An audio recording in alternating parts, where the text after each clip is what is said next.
Trust to you, Lord God, each and every one. I also entrust to you myself, unto you, Father God, Lord. Sustain me, O God, Lord, as I stand here.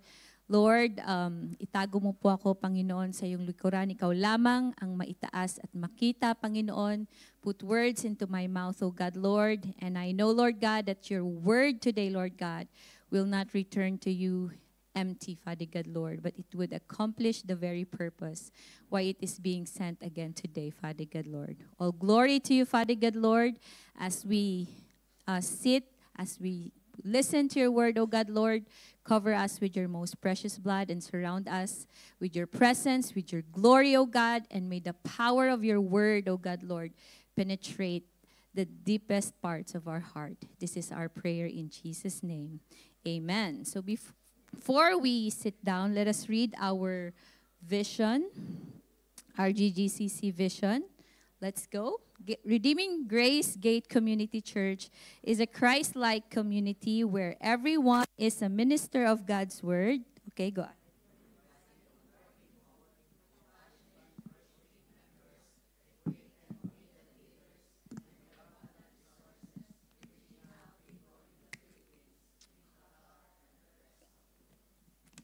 Amen. And let us read our main text, which is from Romans 13:11 to 14. And do this, knowing the time that now it is high time to awake out of sleep. For now our salvation is nearer than we first believed. Therefore, let us cast off the works of darkness and let us put on the armor of light. Let us walk properly as in the day, not in revelry and drunkenness, not in lewdness and lust, not in strife and envy, but put on the Lord Jesus Christ and make no provision for the flesh to fulfill its lusts. Sige po, be seated.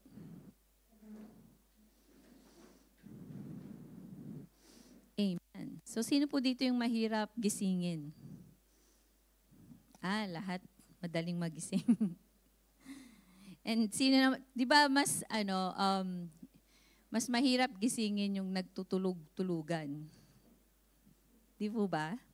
And, yun nga po ang ating title sa umagang ito is Spiritual Awakening. It's time to wake up. Amen. So I just want to share a story na kung saan ang isang groom ay ikakasal na kinabukasan. Pero sa sobrang pagod siguro ng preparations niya for the past days, nakatulog siya ng mahimbing. Hindi nag-work yung alarm niya. Kahit na nag-work yung alarm niya, ring, ring, ring, wala. Hindi siya nagising. So, nagising siya, few hours later na. Nagsiuwian na yung mga guests. The bride was so heartbroken kasi hindi nakarating on time yung kanyang groom. Although the groom didn't mean to miss the wedding, but he just fell asleep at the wrong time. So ganun din for us, spiritually speaking, many believers today are in the same situation na kung saan most of us don't intend to drift away from the presence of God. We don't intend to lose our fire for Him. But sadly, the church have become spiritually sleepy, distracted. The church has been so comfortable with the things of this world. So sabi nga po ni Paul sa ating main text na this text is a divine wake-up call sa bawat isa sa atin. Amen? Bawat isa. So he says to believers that it's time to wake up. So originally, this was addressed to the believers during his time. So Paul is also bringing us this message today in our time, most especially, to be awakened from our deep sleep. Amen? Kasi sabi nga po basahin ko po ulit yung ating text. And do this, knowing the time, that now it is high time. Amen? It's high time to awake out of sleep.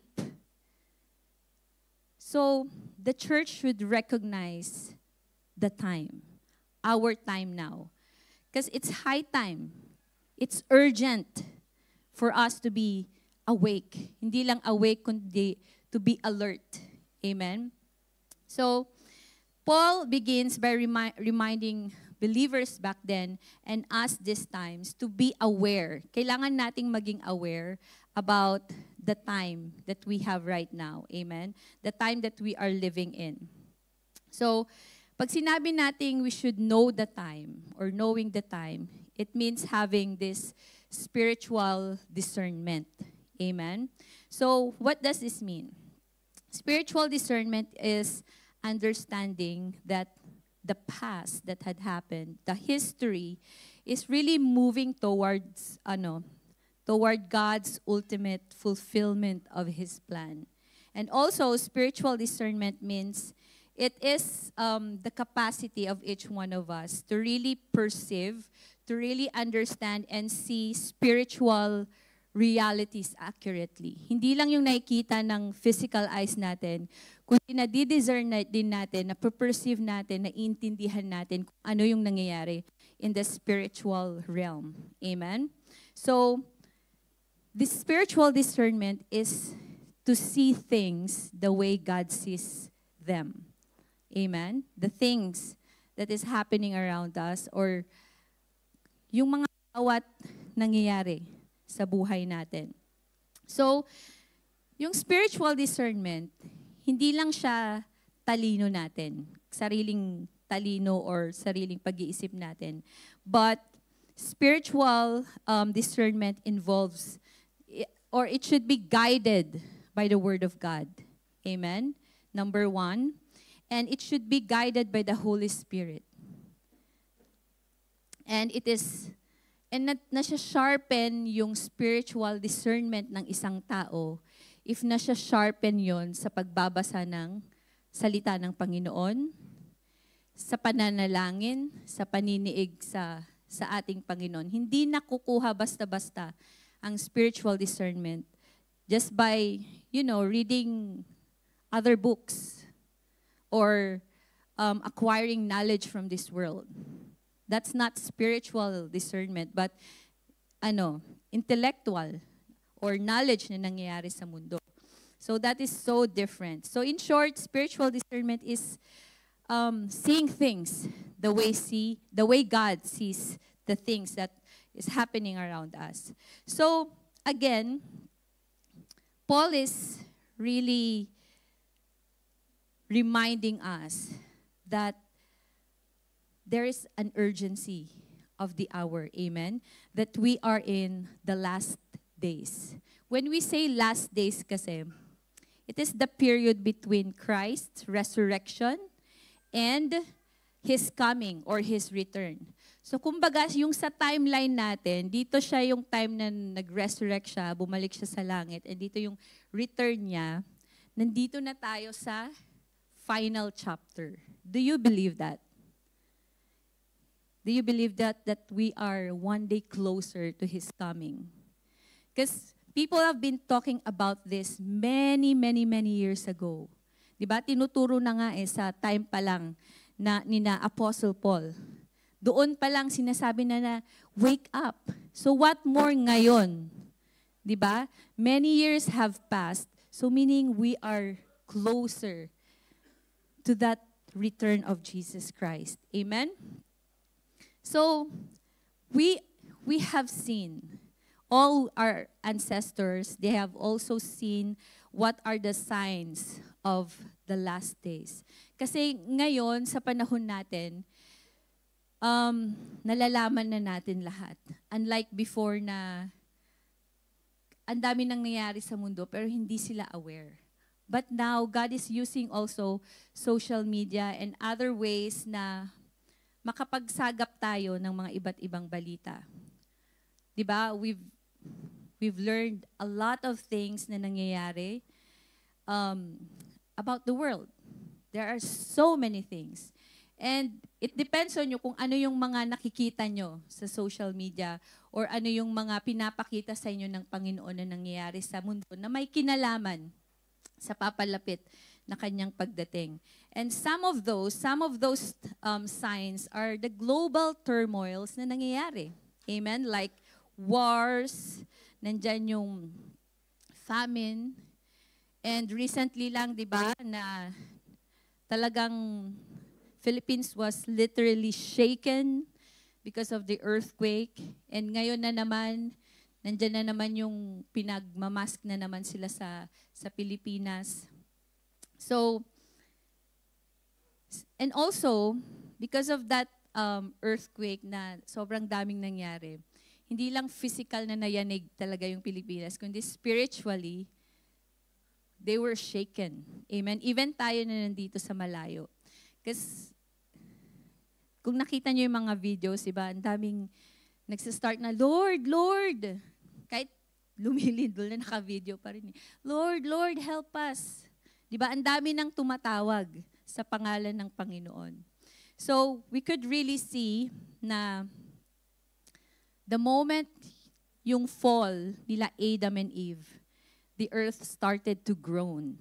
Amen? Remember what I have preached months back, na kung saan the earth is groaning, na kung saan the earth, just like us, is waiting for the redemption of everything, of all the creation of all the earth. Amen?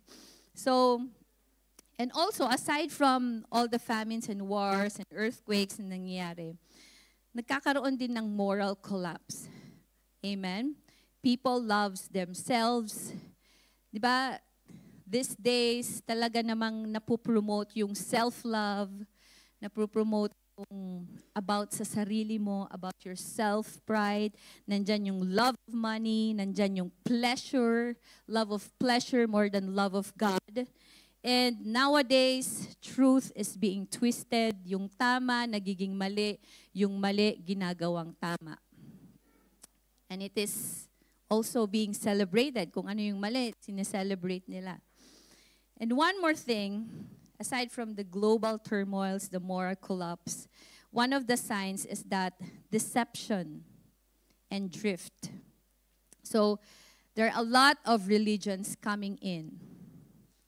Yung ang tawag doon, yung pinapakita nila is it's about Jesus or it's about God.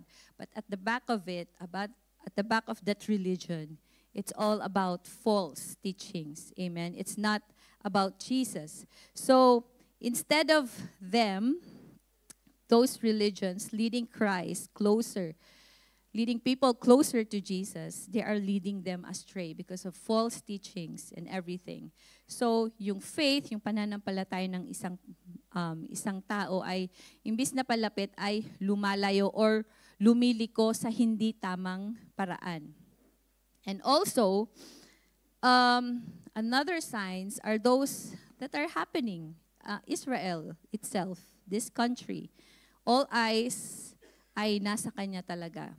So if we are really aware of what is recently happening now in there, then you would know na, kasi may nababasa natin yung sa Bible na kung papalapit na yung time na ito mangyayari.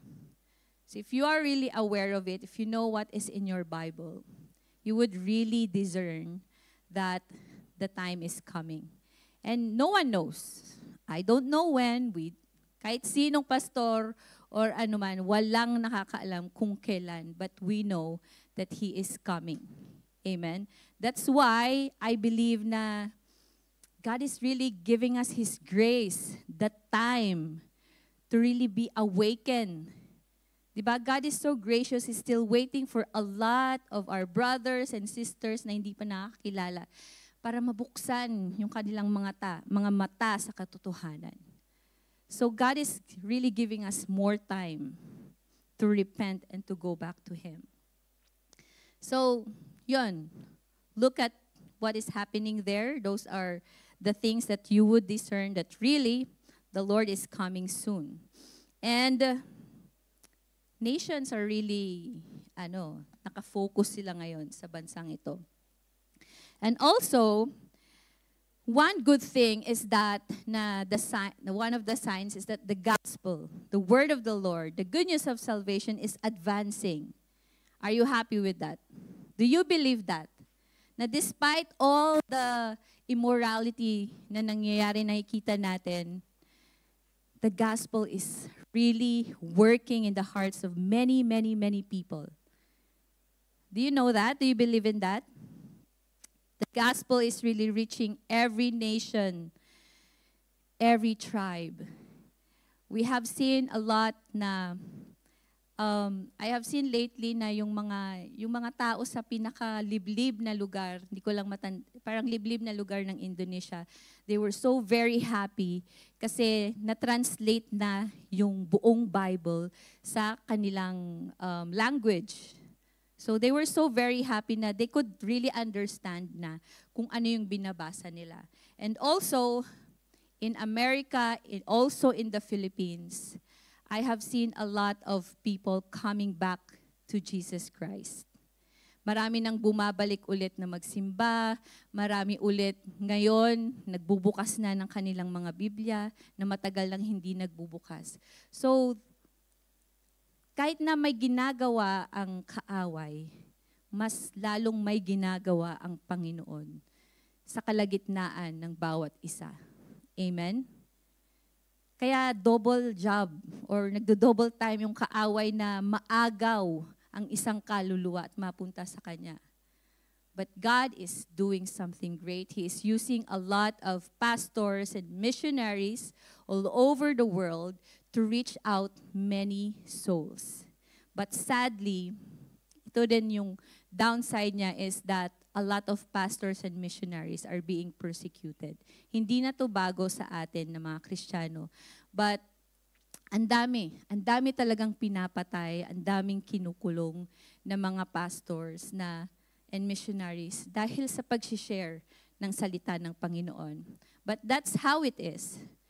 We need that kind of courage. We need that kind of boldness to really, even though you know that one day, someone or people will persecute you, people will kill you because of your faith, because of Jesus Christ. But if you have that courage na, Lord, this is my calling. I have to go and preach the word, whatever may happen. Diba? Kasi parang isa sa mga, yung masasabi natin na goal ng isang Kristiyano ay, Lord, kahit isang kaluluwa lang ang madala ko sa iyong paanan at makakilala at tumanggap sa iyo. Parang you're fulfilled already. Amen? Di ba masaya ang isang tao pag merong kahit isa lang talaga na nadala mo sa church, hindi lang nadala, kundi nagtuloy at talagang nanampalataya sa ating Panginoon. So hindi lang tayo ang nagre-rejoice every time a soul comes to Jesus, but the angels in heaven are rejoicing. So, yon. Glory to God because the gospel is advancing. As Matthew 24:14 says, "And this gospel of the kingdom will be preached in all the world as a witness to all the nations, and then the end will come." So let's keep on preaching the gospel so that many more souls will hear about it, so that the end will come. That's how gracious God is. He wants everyone to hear the good news and receive it freely. Amen? So, yun nga, as I have said, ever since the resurrection of Jesus, when He went back to heaven, these signs are unfolding. Hindi lang ngayon. Nagsimula noon pa. Pero ngayon, mas malala. Kasi mas nakikita na natin. May talagang na-reach na natin dahil sa social media, dahil sa internet. So, we could really see and discern that this world is like a pregnant woman. Amen? Groaning. We ourselves are groaning. Our spirit are groaning to be restored, to go back home. And this world, this earth is also groaning to be restored to its original plan na ginawa ng Panginoon. So, do you believe na malapit ng manganak ang mundo? Kumbaga, that good news will be coming soon. So, we are really living in this very remarkable time. So, we should be prayerful, we should be discerning, because every day brings us closer to eternity. Amen. Are you excited sa eternity? Or gusto nyo dito tumira sa earth? Can I hear anything from you? Sino excited? Ganun ba yung tunog ng excited? Amen! Amen! Amen, amen. We are closer to eternity. So paggising nyo bukas, ay, thank you, Lord. Palapit na talaga. Amen. So, let us go back to our verse 11. 'Di ba sabi doon, we should know the time because now it is high time to awake out of sleep. So, pag sinabi natin kasing sleep, hindi yung literal na natutulog lang. So, sleep here represents spiritual laziness, coldness, or lack of concern. So, yun yung mga signs naman na makikita natin sa mga sarili natin na masyado kang tulog mantika kasi ang tamad mo, spiritually, nanlalamig ka, or wala kang care sa church or sa mga tao or sa spiritual life mo. So, yun nga, go to church every Friday. We serve in the ministry and still be spiritually asleep. Just like the believers na kung saan ina-address ni Paul tong salitang ito. So,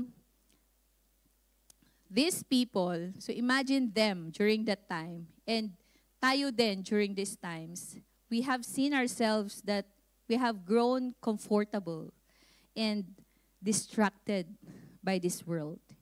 Amen? Instead na we fix our eyes on Jesus. Gumaganon yung natin, yung mata natin, kung saan-saan tumitingin. Because ang daming distractions na dito, yung kaaway, may distraction dyan, may distraction dito, ganyan. So, yun. Apostle Paul is really saying, wake up! Hoy, gising! Ay, di ba may doon dati? Hoy, gising! May programa. Ay, ako lang nakaabot. Ang tanda ko naman. Hindi nyo naabutan. So, yon.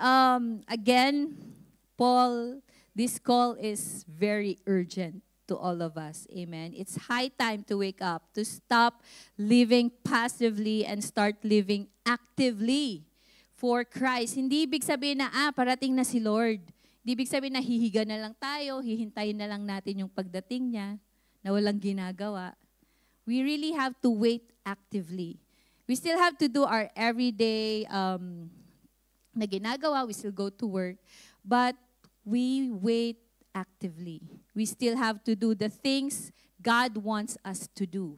Kung ano yung purpose na pinapagawa sa atin ng Panginoon, gawin pa rin natin. Amen? So God is really calling the church, hindi lang RGGCC, kundi the church, the body of Christ, to wake up from complacency.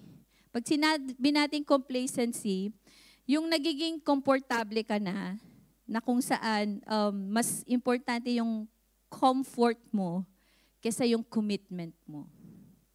Amen. Nagiging complacent na tayo sa spiritual na pamumuhay natin. Mas komportable kang matulog kesa buklatin yung natin, yung mga Bibles natin. At marami pang iba. Siguro sa inyong mga sarili, alam na ninyo kung saang area kayo nagiging complacent when it comes to your spiritual lives. And also, God is calling us, church, to wake up from compromise. Amen? Na kung saan sin no longer shocks us. Na parang, normal na yan. Yung we don't intend to correct someone of their wrongdoings. But we should correct them gently and with conviction. Amen? So compromise kung saan, o sige, samahan kita, o sige, gawin na din natin yan. So para lang ma-please mo yung isang kaibigan or ma-please mo yung isang tao, hindi mawala ang isang tao sa'yo. Sige, mag-compromise ka na lang sa kung ano yung hindi naman dapat. Amen? And also, God is calling His church to wake up from carelessness. Yung kung saan when prayer and your personal time with the Lord becomes optional na lang. Have you been in that point? Kung saan optional na lang yung prayer time, yung devotional time, or yung fellowship. Amen? Or sabihin mo, okay naman yung alone time ko with the Lord. But how about yung fellowship with other believers? Kasi those things come hand in hand. Amen? You need a time alone with the Lord. You also need time to be with your brothers and sisters because that's the only time na kung saan palakasan tayo sa isa't isa and na-encourage natin yung bawat isa. Amen? So, yun. God is calling us to wake up from carelessness na kung saan some may not care about the church unity or some may not, or yun, nagbago na rin sila or naging cold ka na rin towards your brothers and sisters. God is really calling us to be united in everything that we do for Christ. Amen? So God is really waking us up from all these things because God is calling us to renew your passion for God. Amen? Renew your passion for God. If you are so passionate with something else today that is not from God or it is not about God, then you have to return, you have to repent, and go back to Him. Amen? Renew your passion for God. Be alert in your faith, in your moral conduct, and let us live each day as though Christ could return at any moment. Diba, ang hirap yung may ginagawa kang hindi ayon sa mata ng Diyos. Thus, you were caught by someone. How would you feel if someone caught you in an act or in something na hindi ka lugod-lugod? So, would you wait for that time na darating ng Panginoon? Biglang dumating ang Panginoon, tapos nasa kalagitnaan ka ng isang action or isang kasalanan na hindi kaaya-aya sa ating Panginoon. So just imagine, ang isang gwardiya, ang trabaho niya ay magbantay. For example, sa isang mansyon, isang bahay. Ang trabaho niya is gwardyahan or pakaingatan yung buong bahay na yun na walang kriminal or magnanakaw na makapasok. Ang isang magnanakaw, hindi naman kailangan naka full gear or matipunong malalaki yung muscle .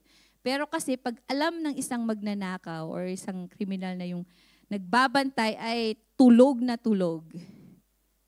'Di ba? Gagamitin niya yung pagkakataon na yun na pumasok. So, just like us Christians, we are losing spiritual battles not because the enemy is powerful. Akala natin makapangyarihan ang kalaban. Hindi . Kaya tayo natatalo, kaya tayo nadidistract, or minsan talagang we fall short. It is because we are asleep. It is because we have grown complacent. It is because we've been so careless and nako-compromise yung buhay natin. Ephesians 5:14 says, "This is why it is said, wake up, sleeper, rise from the dead, and Christ will shine on you." Because now, sa mga susunod na verse, sabi doon, "For now is our salvation nearer than when we believed."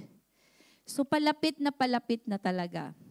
So this does not mean that believers are not saved. Because in the New Testament, salvation has three aspects. Amen? Yung nangyari in the past, that is called justification. So, pag sinabi nating justification, you are already saved. Amen? You are no longer guilty sa mga kasalanan kasi inako na nga ng ating Panginoong Jesus. So, we are already justified. And also, in this present day, we are what? Tinatawag na sanctification. We are being sanctified. We are being saved. Amen? As we grow, kumbaga nasa process pa tayo of being set apart, of being made holy, of as a vessel and full of the Holy Spirit. So ano yung sinasabi dito na for now is our salvation nearer than when we believe. What is this salvation that we are waiting for? We are waiting for which is mangyayari in the future, glorification. Amen. Ito yung pinakahihintay natin. Ito yung hope natin. We will be saved when Christ returns. Ito yung pinaka-hope natin, yung pagbabalik ng ating Panginoon. Glorification is the final act of redemption where all believers, lahat tayo will be resurrected. We will be transformed into a glorified body. No more sin, no more pain, and we will be eternally with the Lord. I have preached this many times as I can remember about the coming of the Lord, of the last days. And yun lagi, ewan ko, lagi akong bumabalik sa about last days. Yun yung ano sa akin ni Lord na i-preach at i-share sa inyo. Because this is our hope. Diba? Ito yung pinakahintay natin na sa mundong ito na ginagalawan natin, yun na lang talaga yung pinanghahawakan natin.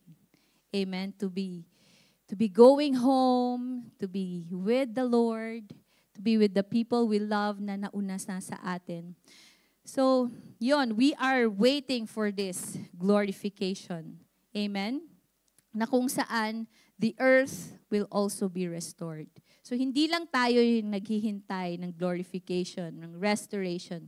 The whole earth is also waiting to be restored. So, pag sinabi nating, for now is our salvation nearer, Paul is pointing to the future salvation, the completion of God's work when Christ returns. So what are we going to do? Sabi ni Paul sa verse 12, therefore, because the night is far spent, the day is at hand. Therefore, let us cast off the works of the darkness. So, yung night dito na sinasabi symbolizes sin, ignorance, and spiritual darkness. So the night represents yung present age natin, a world that is filled with evil, corruption, rebellion against God. So when Paul says the night is far spent, he means the world's, yung era ng mundong ito, which is very sinful. That the time na meron tayong ngayon, which is morally corrupt and spiritual dark, it is almost over. Are you excited that this corruption, this spiritual darkness is almost over? Malapit na. It's nearing its end. So God's plan, kumbaga sa isang storya, nasa climax na tayo. Pa-climax na tayo. And believers shouldn't live as though it's still, di pa yan babalik si Lord. So I still have time to do these things and do those things. Di natin alam eh. Kaya nga, there is this reminder na wake up. Kasi hindi rin talaga natin alam kung kailan siya darating. So, hindi tayo dapat tutulog-tulog. And nung sinabi niya din that the day is at hand, again, the day refers to the coming of Christ, His return, His final judgment, and yung full establishment of His kingdom is really near. Amen? So, the night is far spent. It's nearing to the end. The day of the Lord is coming near. So what should we do now? As I have said earlier, we should not wait passively, but we should wait actively. Amen? So sabi doon sa susunod na mga phrases, cast off the works of darkness. Therefore, let us cast off the works of darkness. The night is almost gone. Sa New Living Translation, ito yung sabi doon, the night is almost gone.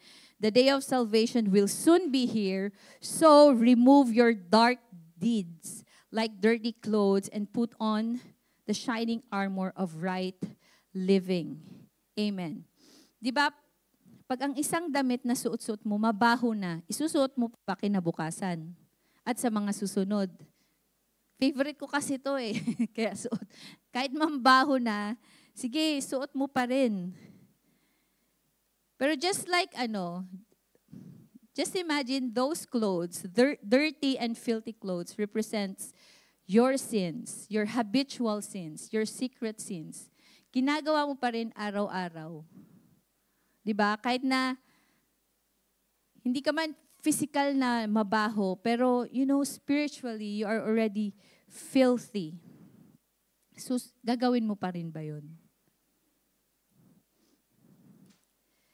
So because we belong to the coming day, again, Paul gives a clear command.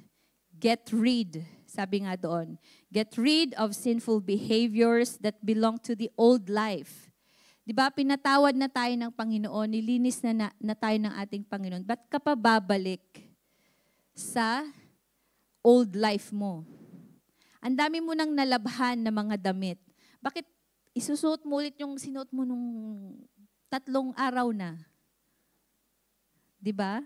Kahit na mabaho na. So, get rid of sinful behaviors.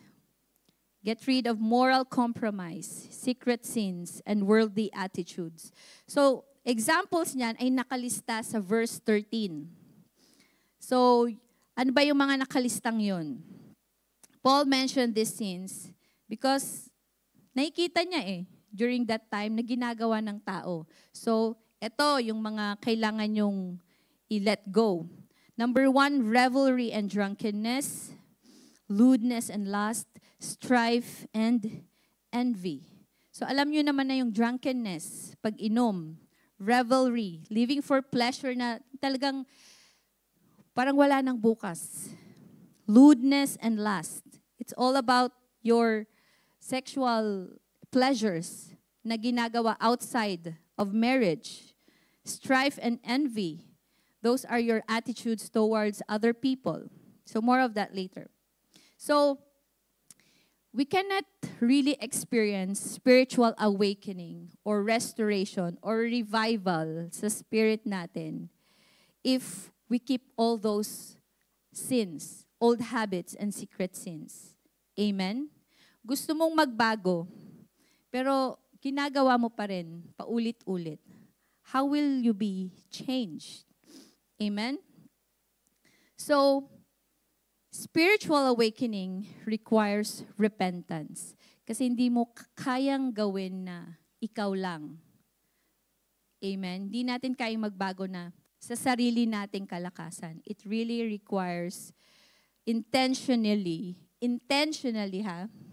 turning away from sin and turning toward God. And it should be accompanied by a genuine decision to change one's behavior. So mag-start din sa atin na we really have to decide na, okay, Lord, I want to change. I want to stop doing this. But you really also have to acknowledge na I can't do this alone. I can't do this by my own strength. We really need the power, the strength of the Holy Spirit to change us. Amen? That is why yung ginagawang sanctification ay ginagawa ng Panginoon araw-araw. From glory to glory, He is changing us. Amen? So true revival doesn't begin with excitement. Nakala natin pag high tayo in our emotions, this is it. I am revived. I am restored. But actually, true revival or true spiritual awakening begins with brokenness. When you really confess to the Lord how sinful you are, how broken you are, and that apart from Him, you cannot change. Apart from Him, you are nothing. So dapat merong internal feeling of sorrow and regret sa ating mga kasalanan. So when God's people repent and go back to the Lord, the light of Christ would really shine upon you. Amen?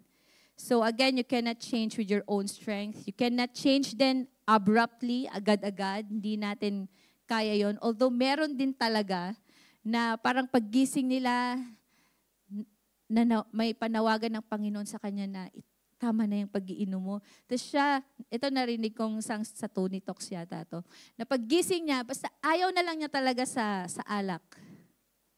Sa sobrang addict niya before, pagkagising niya, as in, ayaw na niya. Bigla. May mga ganun din na nangyayari. And meron din yung talagang it really takes time bago nila na yung mga kasalanan na dati nilang ginagawa. So, yun, let us put on, the word of the Lord said, let us put on the armor of light. For the night is far spent, the day is at hand. Therefore, let us cast off the works of darkness and let us put on the armor of light. So, may kita talaga natin, di ba sa binasa natin that Paul switches from clothing imagery. Di ba yung kanina nasabi na tanggalin natin yung natin, that now you have to put on the battle gears. So again, Christian life is not passive or inactive. Lagi tayong nasa spiritual battle. Lagi tayong may kinakaharap na battle araw-araw. Kahit nagustuhin natin na ang araw na ito ay maaliwalas lang, masaya lang, di ba, wala sanang kasalanan na mangyayari, pero bigla na lang, ching, ching, ching, may tira ang kaaway. May sound effects. Diba? So, we really need times to really go into prayer and pray na, Lord, strengthen me for this day. Kasi lagi tayong nasa battle diba? So, putting on the armor of light means living in such a way that your life reflects the holiness of Christ. The armor of light protects us by exposing sin before it can take root. Ayan din yung gawa ng kaaway na before lumala ang isang sitwasyon, ine-expose na sa atin na, oy, hindi to tama, mali ito. Bago ito pa talagang lumalim na kasalanan. So, putting on the armor of light refers to the righteous character and spiritual virtues that protect us from evil and enable us to live victoriously. So we cannot live victoriously each day apart from the Lord. Kung sa sarili lang natin talaga, hindi natin kaya ang buhay Kristiyano. Akala nila pag Kristiyano ka na, madali na lang ang buhay. Pero the more na mas talagang grabe yung battle, grabe yung dadaanan natin bilang mga Kristiyano. And also, Paul compares this to Ephesians 6:11-17. Diba, I believe you are very familiar with Ephesians 6. It's about the armor of God. Amen. Where Paul speaks, the armor of God, which is the truth, righteousness, faith, salvation, and the word of God. So light here represents yung truth, yung purity, God's righteousness, and the presence and the power of our Lord Jesus Christ. So when we say put on the armor of light, it means to live in such a way that your life, our life, reflects God's life. Amen? Resisting temptations and doing good. So, for us to be spiritually awake, we really need to repent daily. Repent daily. Confess your sin daily. Lord, I fall short. Lord, I have sinned again. Lord, just go to the Lord and ask for forgiveness and live as children of light. Kasi Ephesians 5:8 says, "For you were once darkness," galing na tayo doon, pero ngayon, you are light in the Lord. So walk as children of light. So in the next verse, it says, "Let us walk honestly as in a day." So Paul now applies what he said in verse 12. Kasi di ba yung day na sinasabi natin is the return of our Lord Jesus, that His coming is near. So we should walk or live our lives honorably. So let us walk in Scripture. Walk in Scripture means live your daily life, your conduct, our choices, our attitudes, and we should be honest. Pag sinabi nating, kasi sabi dito, walk honestly, so it means, or in other words, just live in a way that needs no hiding. Yung wala kang tinatago, wala kang ikakahiya, kasi, di ba, if you are still hiding something, it means you are living in darkness. You don't want to be exposed, that's why you are hiding. But when it says, let us walk honestly as in a day, yung talagang kitang-kita ka na wala kang ibang ginagawang hindi maganda. So in other words, live in a way that needs no hiding. Amen? So again, nilista lahat doon ni Apostle Paul sa verse 13, yung about revelry and drunkenness. Amen?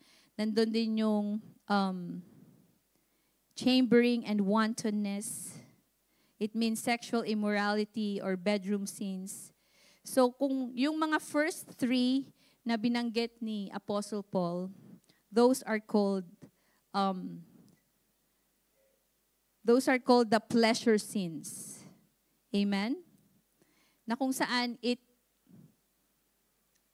nape-please yung flesh mo. Pero yung mga susunod na listahan ni Apostle Paul is about strife and envy. So, itong mga to are relational sins naman. Kung yung mga nauna ay pleasure sins, yung strife and envy is relational sins. Yung pwede nating magawa sa bawat isa. Amen? Na kung saan pwedeng magkaroon ng conflict, arguing, or rivalry, pwedeng magkaroon ng jealousy or resentment on other success or blessings. So these sins destroy unity in the body of Christ. So as much as possible, let go of strife and jealousy. So Paul teaches that both yung sensual indulgence or yung self-centered na conflicts are works of darkness that believers must cast off. So let us cast off all the things na nandoon sa verse 13. Balikan nyo na lang po ulit. So, in verse 14, lastly, it says, put ye on the Lord Jesus Christ, and make no provision for the flesh to gratify its darkness. So, this is the heart of the passage. Amen? Earlier, sabi ni Paul, put on the armor of light. Now, he goes deeper. Sabi niya doon, Jesus himself is the light and armor. It's like wearing a garment wherein when you put on Christ, amen, you clothe yourself in His righteousness, in His grace, and His power. So when we say to put on Christ, we should imitate Christ. Amen. Ano yung dapat nating gayahin sa ating Panginoon? His humility, His purity, His compassion and obedience, His mindset, and His priorities. Yun yung kailangan nating i-imitate. Amen? Next, to put on Christ means to surrender daily to His Lordship. Amen? It means, yes, Lord, I follow you. It's about obedience. Amen? Hindi na ikaw yung Panginoon ng sarili mo, kundi ang Diyos na ang dapat na masunod sa iyong buhay. Amen. Amen po ba? Amen. So, we should let the Holy Spirit govern your thoughts, your desires, your actions, everything. Diba gaya ng kinanta natin kanina, Lord, be the center of my life. Amen? Be the center of the church. And also, putting on Christ means to identify yourself fully with Him. So that pag nakita ka ng ibang tao, they no longer see the old you. Yung sasabihin na, nag-iba ka. Iba yung glow mo na ngayon. Iba na yung aura mo ngayon. Parang ang saya-saya mo na ngayon. Because they no longer see your old self, but they now see Christ living in you. Amen? Living through you. Galatians 2:20 says, I have been crucified with Christ. It is no longer I who live, but Christ lives in me. And the life which I now live in the flesh, I live by faith in the Son of God who loved me and gave himself for me. So when you put on Christ, we should walk in forgiveness rather than bitterness. We should live with purity instead of compromise. We should radiate joy even in the midst of a lot of trials because Christ is alive in each and every one of us. Amen? And nung sinabi ni Paul na make no provision for the flesh to fulfill the lusts thereof, sinabi niya, he is saying here that do not feed or prepare opportunities for temptation. Don't plan for sin. Cut it off before it starts. Yun yung ibig sabihin ni Paul dito. Na, sa isip pa lang pinaplano mo na, di ba, na may gagawin kang something na hindi ka lugod-lugod sa Panginoon. Sabi ni Paul, make no provision for the flesh. Stop mo na before ka magkasala. So, for example, anong ibig sabihin dito ni Paul? Avoid places na talagang alam mong magkakasala ka. Avoid shows that would, your mind, your imagination. Or avoid company na, bad company that would corrupt your character. Amen? And also, don't justify habits that weaken your spirit. Na, okay lang to, white lie lang naman. Or maliit lang naman to na bagay, wala namang nakakaalam. Yung mga ganon. And so, you really have to starve your flesh. Huwag mong pakainin yung desire, yung ginugusto ng laman ng katawan mo. But instead, feed your spirit with prayer, with worship, and with the Word of God. Amen? So in summary, sa lahat-lahat ng sinabi ni Paul, again, this message from the Lord is very urgent, church. Church, it's time to wake up because time is short, because Christ's return is near. Amen? The alarm is really ringing. Huwag nang mag-snooze. The night is almost over. Christ's return is near. Nearer than we think. Ephesians 5:14 again, awake you who sleep, arise from the dead, and Christ will give you light. So wala nang time for us to nap again, go back again to our old ways. But it's already time for us to a revival. Amen? To spiritual awakening, restoration in the church. God is at work. Do you believe that? God is really at work in the church. God is stirring His church to rise, to pray, to serve, and to shine. So let us wake up through prayer. Begin every day by asking the Lord, Lord, awaken my heart today. Diba, we are encouraged by this verse from 2 Chronicles 7:14. It says, if my people who are called by my name will humble themselves.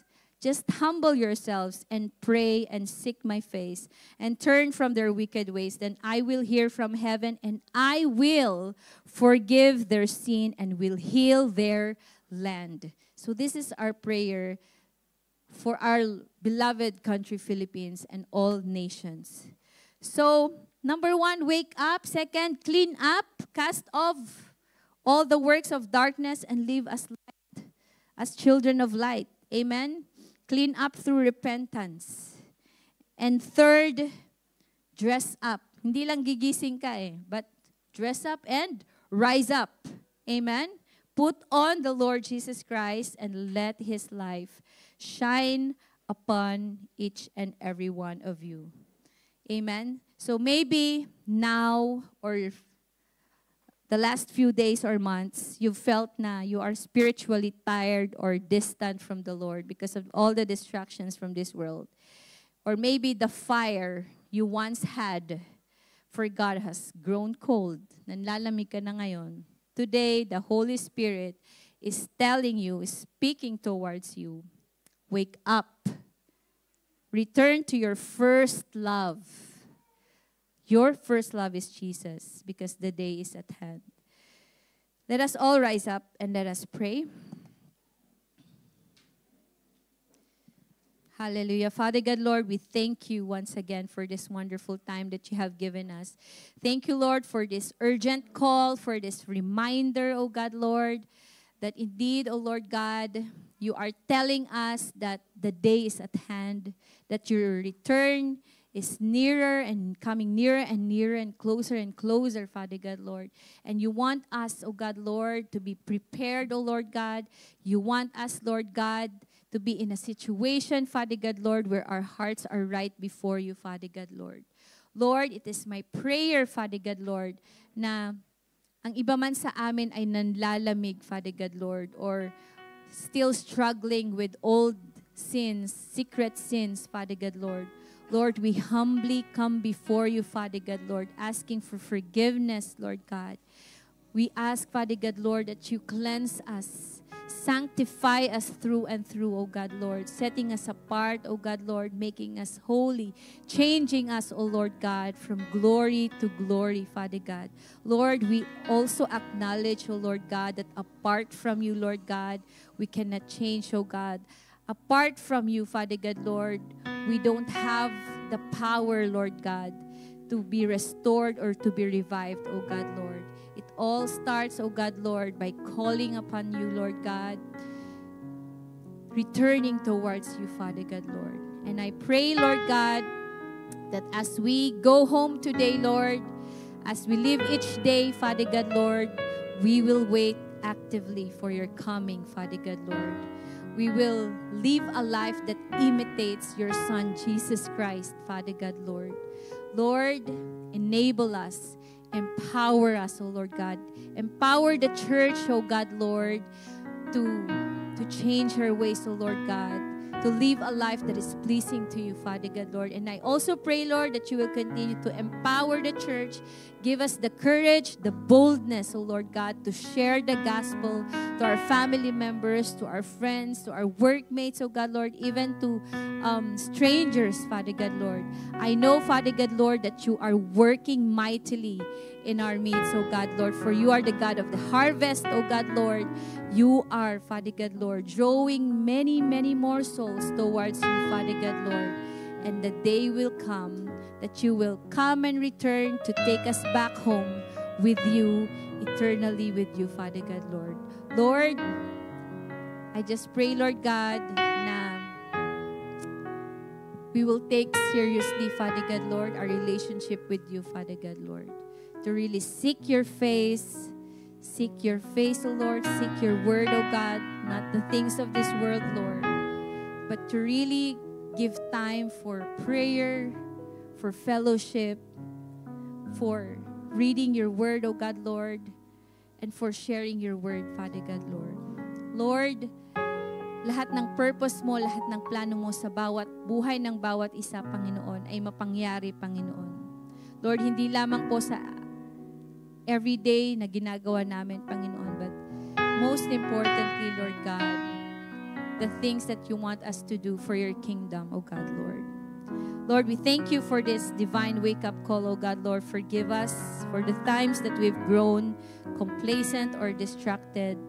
Lord Jesus, we put you on anew, Lord God, your righteousness, your love, your light.